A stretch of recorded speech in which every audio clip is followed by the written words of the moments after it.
Hey everyone, it's Miss Nikke here. I wanted to do a vlog for MissNikke.com, so last week I interviewed the amazing and inspiring Matthew Skeets and Keioshah about the 2014 Rez Condom Tour. I hope you enjoy! Ja, she Matthew Skeets and Sinajin Nashlan Kobahan Bashichin Skachini Dashte do Turkoshin Dashnella. Hello everybody, my name is Matthew Skeets and I'm from Bandwagon, New Mexico, and I recently graduated from the University of New Mexico with 2 bachelor degrees, one in English and one in Native Studies with a minor in Women's Studies. Hello everybody, my name is Keioshah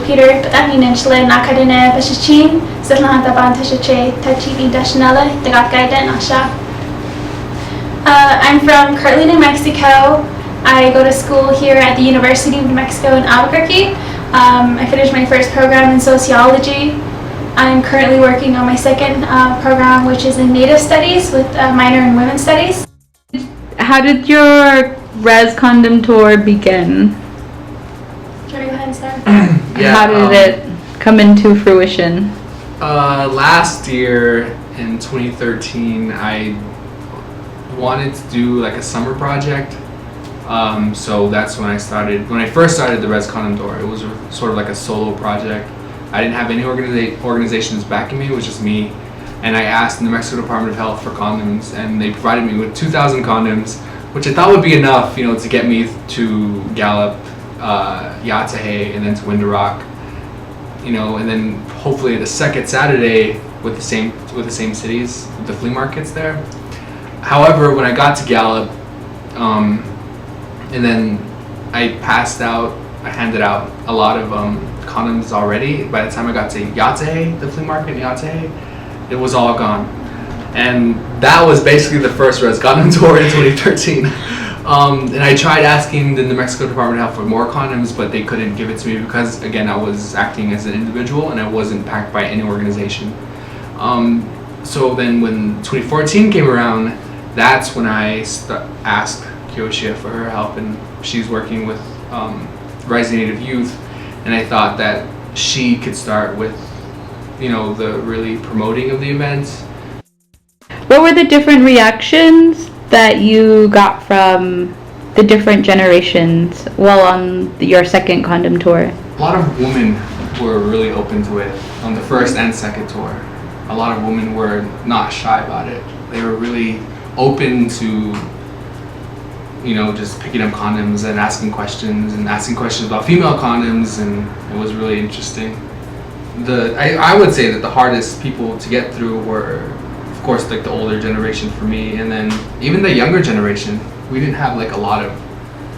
I think that was just because a lot of the younger generations the younger people were with their guardians or someone who they considered to be a guardian. So when they had that topic of condoms and sex come up, they either had or had not had the conversation yet, and they weren't really, they didn't really know much information. A lot of it may have been just done on minimalistic terms.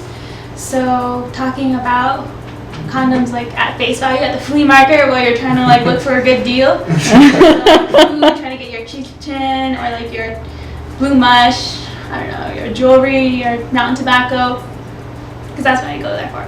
But aside, having free condoms given out to you and not having a conversation, it's really awkward for some individuals, and that's what made it really difficult for us to sometimes reach to the younger people.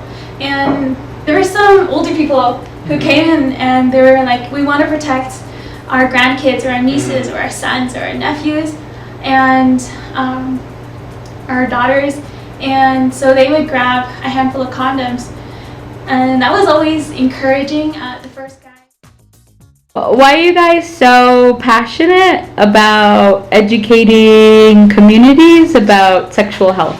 As for me, it was mainly about the sexual education because Dr. Iralu came out with this study from 2013 to 2012 to 2013, and it talked about the rise of STIs and STDs and HIV/AIDS on Navajo Nation specifically.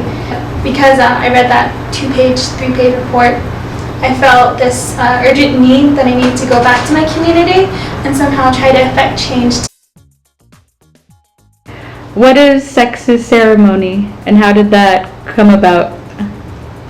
Sexist ceremony began as a way to bridge, like Navajo culture and sexuality.